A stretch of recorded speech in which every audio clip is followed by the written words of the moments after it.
Hello students, स्वागत है आप सभी का अपने यूट्यूब चैनल जैकपुर पे। तो आज के इस वीडियोस में हम लोग डिस्कस कर रहे हैं क्लास 9 का भूगोल। ठीक है, और ये आपके एग्ज़ाम जो होने वाला है टर्म 1 का, उसके लिए काफ़ी इंपॉर्टेंट होगा। आज के इस वीडियोस में हम लोग सभी सवाल को देखेंगे और जो इम्पोर्टेंट होगा उसको हम लोग टिक आउट कर कर रखेंगे, यानी अपने दिमाग में।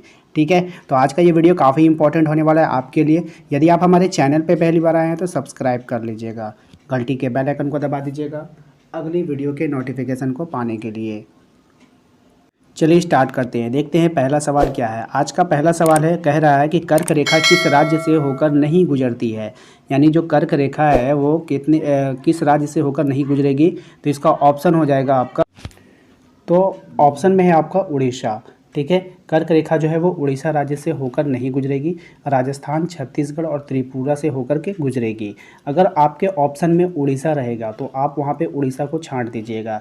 किस तरह से छाटिएगा, देखिए रेखा जो भी होती है वो धरती से होकर गुजरती है, वो आसमान से उड़कर नहीं गुजरेगी। तो उड़ से आपको उड़ीसा याद आ जाएगा कि उड़ीसा से कर्क रेखा नहीं गुजरेगी, तो आप ऑप्शन में रहेगा तो आप इसको छांट दीजिएगा।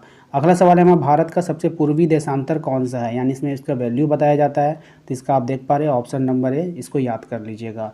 अगला सवाल है हमारा, उत्तरांचल, उत्तर प्रदेश, बिहार, पश्चिम बंगाल और सिक्किम की सीमाएं किस देश को छूती है। तो ये छूती है नेपाल को, याद रखिएगा। ठीक है, ग्रीष्म अवकाश में यदि आप करवत्ती जाना चाहते हैं, कवरत्ती, तो किस केंद्र शासित क्षेत्र में जाएंगे। तो लक्षद्वीप में जाएंगे, यानी कि कवारती होना चाहिए यहाँ पे। ठीक है, नेक्स्ट है हमारा, ये आपका इम्पोर्टेंट नहीं है। ठीक है, अगला सवाल देखते हैं, क्वेश्चन नंबर 6, भारत देश किस गोलार्ध में है। ये आपका इंपॉर्टेंट क्वेश्चन है, ध्यान रखिएगा, उत्तरी गोलार्ध में है। ठीक है, भारत का मानक याम्योत्तर कितने डिग्री से माना गया है, 82.32 है ना, पूर्वी। तो ये जो है आपका इसको याद रखिएगा, ये भी आपका इम्पॉर्टेंट है। अगला सवाल है हमारा, भारतीय भूभाग कुल क्षेत्रफल लगभग कितना है। तो 32 लाख, 32.8 लाख। ठीक है, तो ये किलोमीटर, इसको याद रखिएगा। अगला सवाल है हमारा, कौन सा देश क्षेत्रफल में भारत से बड़ा नहीं है। ठीक है, रूस, ऑस्ट्रेलिया, ब्राज़ील या फिर श्रीलंका। तो श्रीलंका जो है वो बड़ा नहीं है, वो तो छोटा सा देश है, आपने देखा होगा।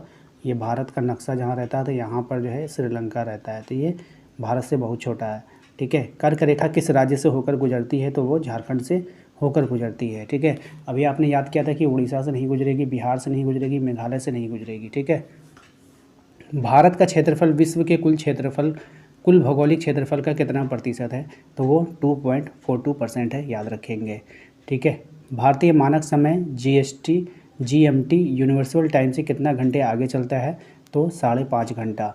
ठीक है, 5.5 घंटा आगे चलता है, याद रखिएगा, ये आपका इंपॉर्टेंट क्वेश्चन रहेगा।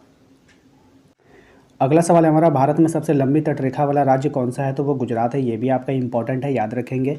अगला सवाल है हमारा, इनमें से कौन सा देश भारतीय उपमहाद्वीप देशों की गिनती में नहीं आता है। तो कौन सा देश नहीं आता है। तो चीन नहीं आता है, याद रखिएगा, ये भी इंपॉर्टेंट है। अगला सवाल है हमारा, क्षेत्रफल की दृष्टि से भारत का विश्व में क्या स्थान है। तो 7वां स्थान है, ये आपका वेरी वेरी इंपॉर्टेंट है, याद रखिएगा। ठीक है, वर्तमान स्थिति के अनुसार कौन सा कथन सही है। तो भारत में 28 राज्य, 9 केंद्र शासित प्रदेश है, तो ये आपका सही है, याद रखेंगे। अगला सवाल है हमारा, भारतीय भूखंड एशिया महाद्वीप के किस भाग में स्थित है। तो ये पूर्व तथा दक्षिणी मध्य में स्थित है, ये भी याद रखेंगे। भारत का कौन सा राज्य 3 तरफ से बांग्लादेश से घिरा है। तो त्रिपुरा। देखिए 3 तरफ से घिरा है, 3 तरफ से मतलब त्रिपुरा, 3 से त्रिपुरा। ठीक है, याद रखिएगा। इसके अलावा कुछ इंपॉर्टेंट सवाल आपको दिया गया है यहाँ पर नोट्स में, तो आप ये सब भी सवाल को देख करके जाएंगे एग्जाम में। तो भारत की स्थल सीमा की रेखा कितनी है। तो 15,200 किलोमीटर इसकी लंबाई है, याद रखिएगा। कौन सी रेखा भारत को लगभग 2 बराबर भागों में बांटती है। तो कर्क रेखा जो है वो भारत को 2 बराबर भागों में बांटेगी, ये आपका VVI कैटेगरी में आता है, इसको याद रखना है। ठीक है, इसके बाद आपको याद रखना है, गुजरात, राजस्थान, मध्य प्रदेश, छत्तीसगढ़, झारखंड, पश्चिम बंगाल, त्रिपुरा, मिजोरम से होकर कौन सी रेखा गुजरती है। तो कर्क रेखा।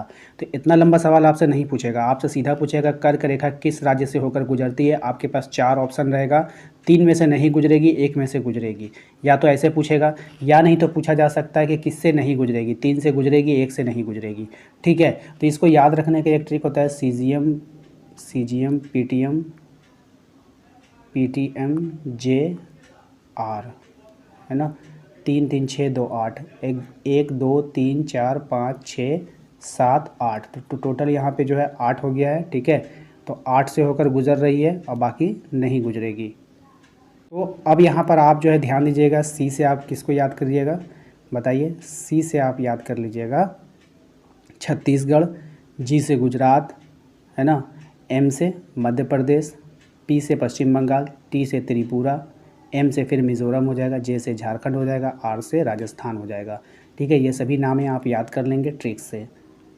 नेक्स्ट है हमारा, भारत की यामोत्तर देशांतर रेखा किस स्थान से होकर गुजरती है? तो ये उत्तर प्रदेश के मिर्ज़ापुर से होकर गुजरती है। ये आपका वेरी इंपॉर्टेंट सवाल है।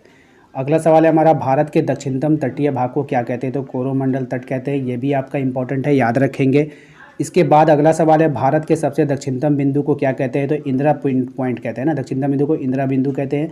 और ये भी आपका इंपॉर्टेंट है। इंदिरा बिंदु किस वर्ष सुनामी जलमग्न हो गया? तो 2004 में हो गया था। इसके बाद जो हमारा अगला सवाल है, पश्चिम बंगाल, सिक्किम, असम, मेघालय, त्रिपुरा की सीमाएं किस देश को छूती है? तो वो बांग्लादेश को छूती है। इसके बाद है हमारा अगला सवाल, सन 1869 में स्वेज नहर खुलने के बाद भारत और यूरोप के बीच कितनी दूरी कम हो गई थी? 7000। ये सब इंपॉर्टेंट नहीं है, फिर भी आप लोग पढ़ लीजिए, जो इंपॉर्टेंट रहेगा मैं बता दूंगा। ठीक है, फ्रांस, ब्राज़ील, ईरान, पुर्तगाल में कौन सा भारत का सबसे बड़ा देश है? ब्राज़ील हो गया। भारत से बड़ा देश हो गया तो ब्राज़ील हो गया। ये सभी बंगाल की खाड़ी स्थित द्वीप समूह अंडमान निकोबार, इसको याद रखिएगा, ये इंपॉर्टेंट है। ठीक है, तो उम्मीद करते हैं कि आपको आज का ये क्लास अच्छा लगा है। क्लास अच्छा लगा है तो जल्दी से एक लाइक कर दीजिएगा। चैनल पे यदि पहली बार आए तो सब्सक्राइब कर लीजिएगा, घंटी के बेल आइकन को दबा दीजिएगा। और हाँ, यदि आप हमारे व्हाट्सएप ग्रुप के साथ जुड़ना चाहते हैं तो वीडियो के डिस्क्रिप्शन में उसका लिंक दे दिया गया है, टेलीग्राम का लिंक दे दिया गया है, तो आप उसे ज़रूर जाकर ज्वाइन करें ताकि आपको नेक्स्ट आने वाले क्लास 10th में हेल्प हो पाए। Thank you.